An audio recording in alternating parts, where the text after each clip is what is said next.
పార్టీలకు వేల రూపాయలు ఖర్చు చేసి మనం హెల్మెట్ కోసం ఓ 1000 రూపాయలు ఖర్చు చేయకపోవడం బాధకరం. మంత్రి సీతక్క 89 ఆసిఫాబాద్ లో జాతీయ రోడ్డు భద్రతా మహోత్సవాలను ప్రారంభించిన మంత్రి సీతక్క వాహనదారులు ట్రాఫిక్ రూల్స్ పాటిస్తే ప్రమాదాలను నివారించవచ్చు. ప్రతి ఇంటిలో సంతోషం ఉండాలంటే అంత రోడ్డు భద్రతను పాటించాలి. మంత్రి సీతక్క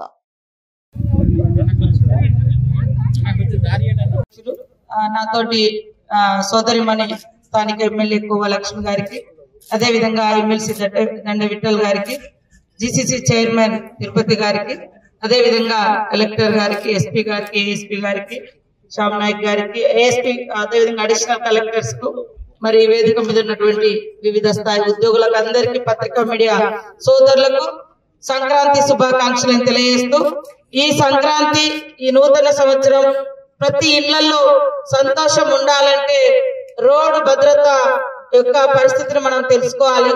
మనం రోడ్డు మీదకి వచ్చినప్పుడు భద్రంగా వెహికల్ నడపడం మూలంగా మన జీవితాలతో పాటు మనల్ని నమ్ముకున్న వారు కూడా మరి సురక్షితంగా ఉంటారు. అదే విధంగా రోడ్డు మీదకి వచ్చినటువంటి వాళ్ళ మీదకి కూడా మనం నడిపే వాహనం మీదికి పోయి కూడా ఏ తప్పు లేకున్నా వాళ్ళు కూడా యాక్సిడెంట్లలో మరణిస్తా ఉంటారు. కాబట్టి ఈ యొక్క విషయాన్ని గుర్తుపెట్టుకొని వెహికల్ ఎక్కేటప్పుడు డ్రింక్ చేయకూడదు, అదే విధంగా స్మోక్ జరగకూడదు, అదే విధంగా మరి సెల్ ఫోన్ పట్టుకొని డ్రైవింగ్ చేయకూడదు. అదే విధంగా ముఖ్యంగా రోడ్డు మీదకి వచ్చినప్పుడు ఒక్కొక్కసారి మన తప్పు లేకున్నా ఎదుటోళ్ళకి గుద్దేటువంటి పరిస్థితి ఉంటది, లేదా సడన్ గా ఏదన్నా వెహికల్ అడ్డం వస్తుంది, సడన్ గా ఏదన్నా జంతువు అడ్డం వస్తుంది, సడన్ బ్రేక్ తోటి ఎగిరిపోయి ఎక్కడో పడి చనిపోతున్నటువంటి పరిస్థితులలో మరి వాటన్నిటి కూడా సురక్షితమైంది హెల్మెట్. కాబట్టి హెల్మెట్ అనేది ప్రతి ఒక్కరు కూడా ధరించాలి. మనం 1000 రూపాయలు ఖర్చు పెడతాం సాయంత్రం డిన్నర్లకో లేకుంటే బీర్లకో బార్లకో, కానీ మన బతుకును సురక్షితంగా ఉంచుకోవడం కోసం మాత్రం ఒక హెల్మెట్ కోసం మనము ఖర్చు పెట్టలేకపోతున్నాం. కాబట్టి దయచేసి ప్రతి ఒక్కరు కూడా రోడ్డు మీదకి బైక్ తో వచ్చిరంటే హెల్మెట్ లేకుండా రాకూడదు. అది మన భద్రత, మనకు అవసరం, మన ప్రాణ రక్షణ. అదే విధంగా అతివేగం కూడా అవద్దు. అతివేగం కూడా ఖచ్చితంగా మనం 1 గంట ముందు బయలుదేరినా పర్వాలేదు, కానీ అతివేగం కూడా మన ప్రాణంతో పాటు మనం వేగంగా పోతుంటే మన వెహికల్స్ కు ఇతరుల ప్రాణాలు కూడా బలయ్యేటువంటి పరిస్థితి ఉంటుంది. కాబట్టి ఈ భద్రత మరి జాతీయ రోడ్డు భద్రతా మహోత్సవాల సందర్భంగా సడక్ రక్షణ అభియాన్ యాత్రను ఈ రోజు మనము ప్రారంభించుకోవడం చాలా సంతోషం.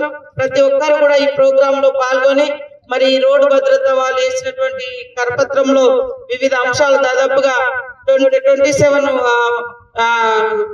ఉన్నాయి. వాటన్నింటిని కూడా చదవండి, తప్పకుండా అందరికి సురక్షితంగా ఉంటాం. కలెక్టర్ గారు ఇందాక చెప్పారు, దాదాపు ఈ జిల్లాలో 200 మంది 213 మంది గత సంవత్సరం నుంచి, అంటే లాస్ట్ ఇయర్ మొత్తం చనిపోయారు. మనోళ్ళు సరిగా డ్రైవింగ్ రాదు కానీ బైక్ పట్టుకొని ఎక్కుతారు, దాని మీద 3 ఎక్కుతారు. తర్వాత మరి ఎక్కడెక్కడనే ట్రాఫిక్ రూల్స్ తెలియదు, ఇట్లాంటి ఇబ్బందులు ఉన్నాయి. కాబట్టి అవన్నీ కూడా నేర్చుకోవాలి, డ్రైవింగ్ చక్కగా రావాలి, హెల్మెట్ ధరించాలి, బైక్ మీద 2 కంటే ఎక్కువ ఉండకూడదు, ఇవన్నీ కూడా పాటించాలి. ఈ సంవత్సరంలో ఒక్కరు కూడా మరణించకుండా ఈ రోడ్ల మీద యాక్సిడెంట్లతోటి మనము చర్యలు తీసుకోవాలంటే ఖచ్చితంగా హెల్మెట్ ధరించాలి, ఈ రూల్స్ పాటించాలని కోరుకుంటూ ప్రతి ఒక్కరికి కూడా సంక్రాంతి శుభ